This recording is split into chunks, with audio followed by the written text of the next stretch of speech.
যে কাপড়ে নারীদের নামাজ কবুল হবে না, প্রত্যেক মা বোনদের জানা উচিত। আমি আপনাদেরকে অনুরোধ করব ভিডিওটি একবারে শেষ পর্যন্ত দেখার জন্য। যে কাপড়ে নামাজ পড়া মহিলাদের জন্য নিষিদ্ধ, এ সম্পর্কে প্রত্যেক মা বোনদের জানতেই হবে।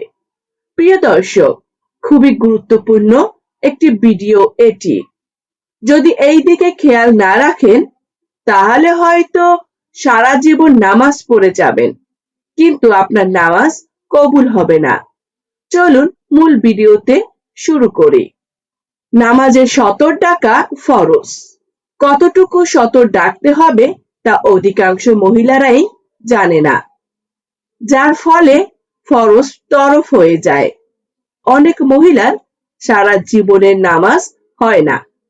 আবার নারীদের জন্য নফল নামাজ পড়ার কোনো তাগিদ নেই।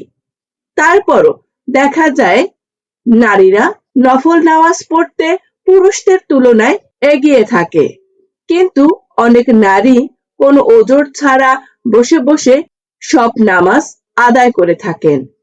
নারী পুরুষ যে কারোই জন্যই প্রয়োজন ছাড়া বসে বসে নামাজ পড়লে তাদের নামাজ হবে না। বিশেষ করে ফরজ নামাজ অবশ্যই দাঁড়িয়ে আদায় করতে হবে। ফরজ নামাজ দাঁড়িয়ে আদায় করাও একটি ফরজ। অবশ্য কোনো ওজর থাকলে সেটা ভিন্ন কথা। সাধারণত নারীরা অনেক সময় শাড়ি পরে নামাজ পড়ে থাকেন, আর শাড়িতে কোনোভাবেই পর্দা আদায় হয় না।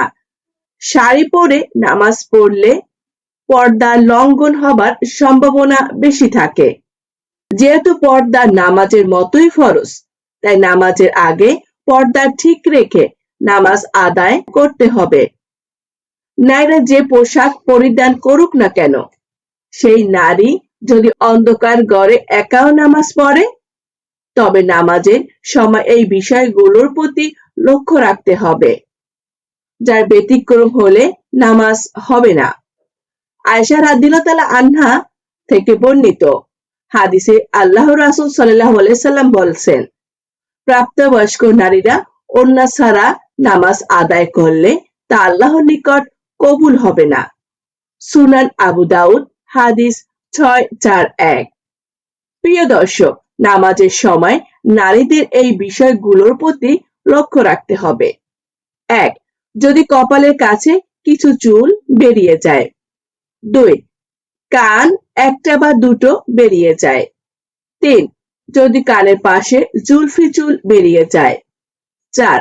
পেছনের চুল বেরিয়ে যায়। 5. থুতনির নিচে গলার কাছে কোনো অংশ বেরিয়ে যায়। 6. যদি হাতের কাছের কিছু অংশ বেরিয়ে যায়। 7. যদি পেট বা পিঠের কিছু অংশ বেরিয়ে যায়, অর্থাৎ শুধু মুখমণ্ডল, হাতের কবজি ও পায়ের পাতা ছাড়া আর কোনো অংশ যদি নামাজের সময় বেরিয়ে যায় আর এভাবে সারা জীবন নামাজ পড়ে, সে নামাজ আদায় হবে না। সেই নারী বেনামাজি হিসেবে গণ্য হবে।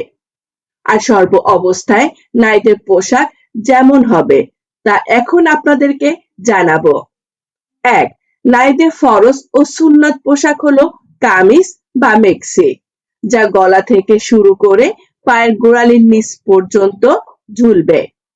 কামিজের হাতা কবজি কিংবা হাতের আঙ্গুল পর্যন্ত লম্বা হতে হবে। 2. আর মাথায় এমন হিজাব বা ওড়না পরিধান করতে হবে যাতে কোনোভাবে গলা, গাল, কান, মাথা ও জুলফি চুল কিংবা বুকের কোনো অংশ, পেটের কোনো অংশ না দেখা যায়। 3. মেক্সির নিচে পায়জামা বা ছায়া পরিধান করতে হবে।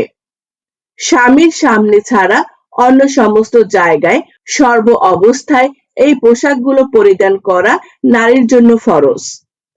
প্রিয় দর্শক, নারীদের নামাজের পোশাক কেমন হওয়া উচিত তা ভালো করে জেনে নেন। বাড়ি কিংবা ঘরের ভেতরে বা বাহিরে কাজকর্ম করা সহ সর্ব অবস্থায় এই পোশাক পরিধান করা ফরজ এবং এটি সুন্নাত পোশাক। যেহেতু সর্ব অবস্থায় এই পোশাক পরা ফরজ, তাই নামাজের ক্ষেত্রেও নারীদের এই পোশাক পরিধান করা নামাজ আদায় করতে হবে।